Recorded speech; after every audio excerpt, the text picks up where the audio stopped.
चांदनी रात में तन्हा मैं खुद से पूछता हूँ,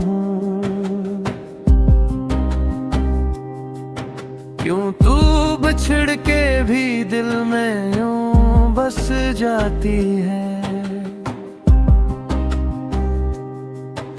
सोचता हूँ कि शायद किस्मत ही कुछ ऐसी थी, वरना चाहत तो हमने दिल से निभाई थी।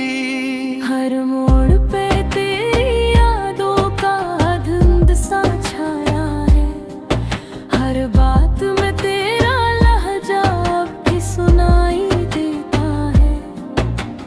गुज़रे लम्हों की खुशबू कहीं न कहीं बाकी है, वरना दिल के जख्म कब के भर तो जा कहीं।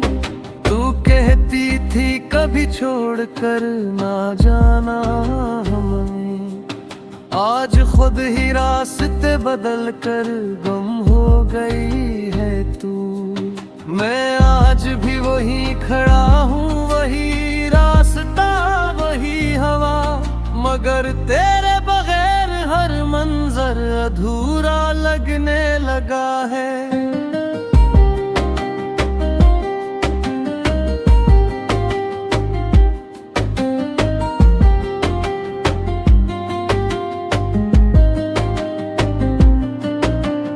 काश तू समझ पाती कि दिल यूं खाली नहीं होता,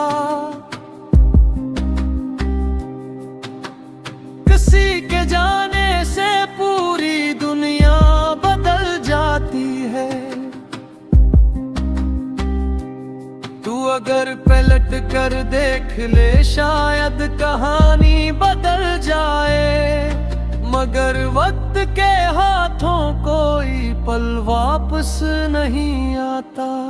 अब मैं भी चुप हूँ, टूटा